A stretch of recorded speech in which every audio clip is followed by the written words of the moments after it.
Welcome to Second Take, the show that focuses on the issues behind the news. The need to develop Brand SA has been arising from various quarters in the face of South Africa's potential downgrading by credit agencies. Mining Weekly editor Martin Creamer tells us more. Hi Martin. Hi Sashnee. More South Africans are calling for greater government and business efforts in pushing South Africa forward again. Business leader Patrice Motsepe has called on South Africans to come together to boost the economy. Can you unpack his suggestion?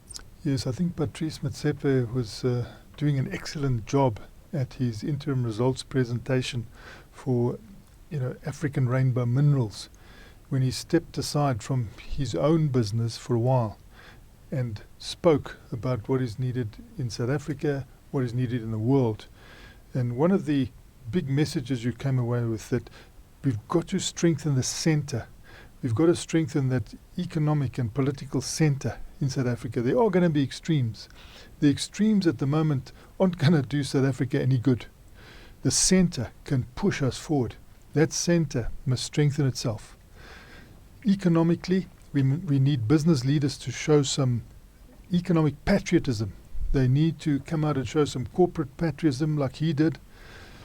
You need to be able to speak out. It must be done at the moment so people know what the main thrust of thinking is, that we've got to put South Africa first, that no one stands in the way of South Africa coming first. And there are people who are standing in the way of South Africa coming first. Those people must be persuaded that as good South Africans, even if it's just perception around their issues, they will do everyone in the country a major favour if they step aside.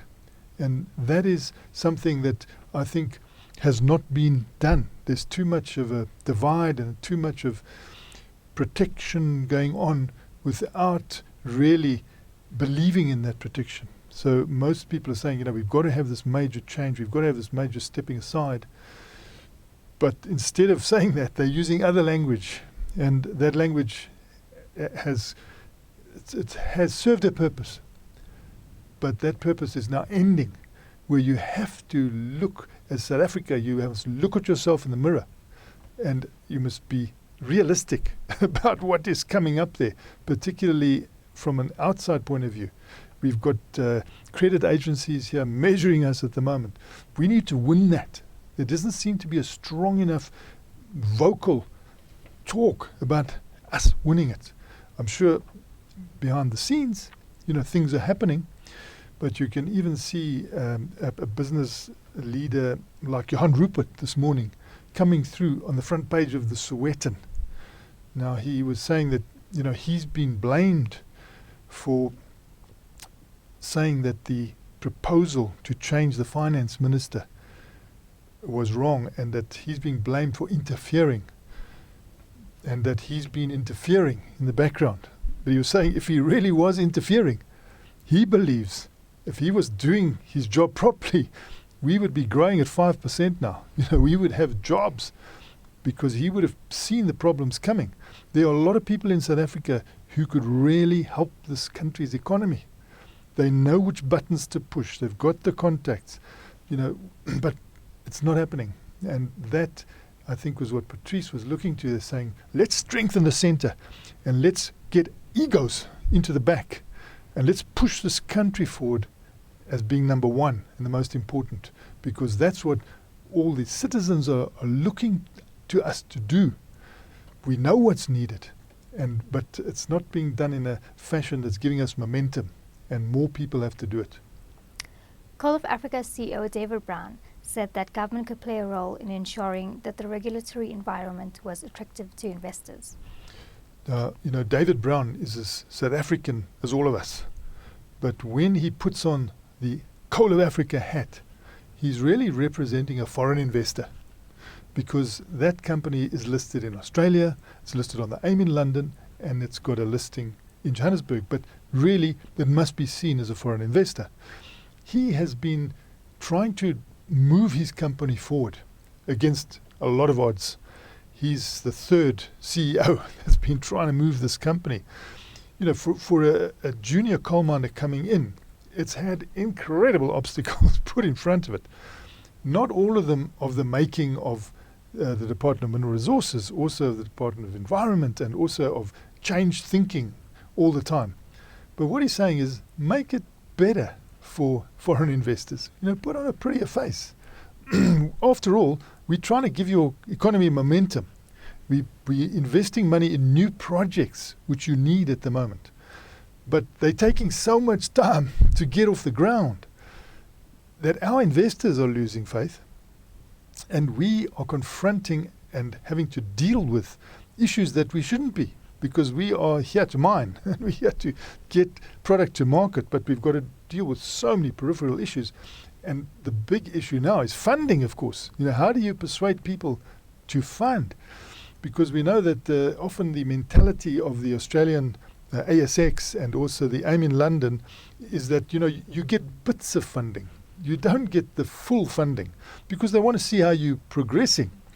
And if you keep on saying, well, we've got legislative red tape here and there, they'll say, well, cut the red tape, then come for the money. Meantime, you need some money to get through the red tape.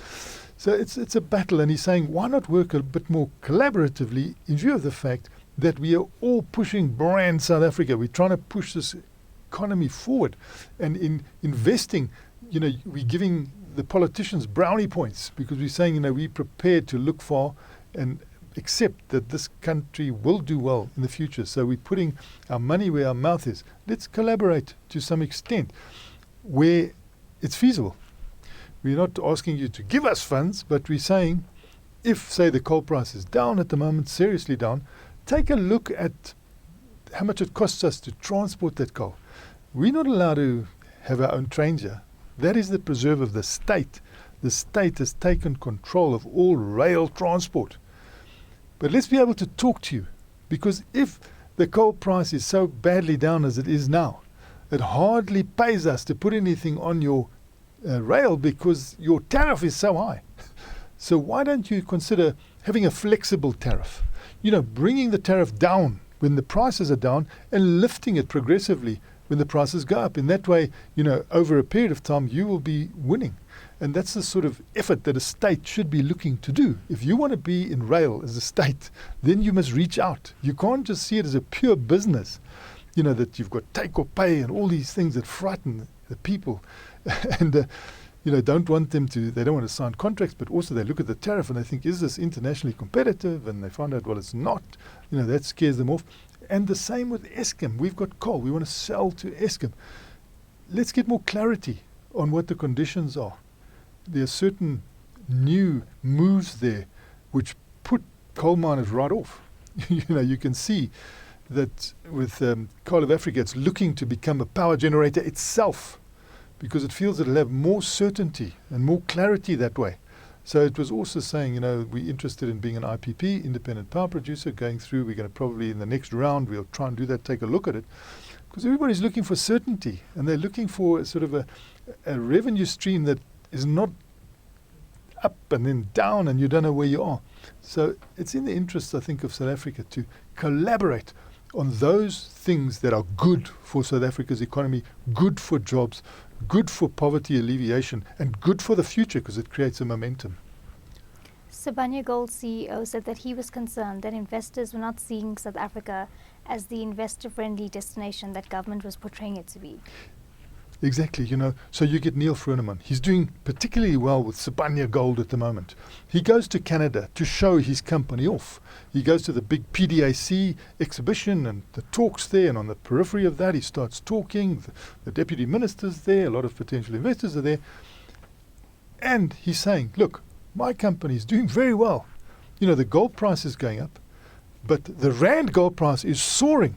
We are in a position that is better than the other gold miners that are listed in Canada and listed around the world. But our shares don't reflect that. Because we're South African, you discount us.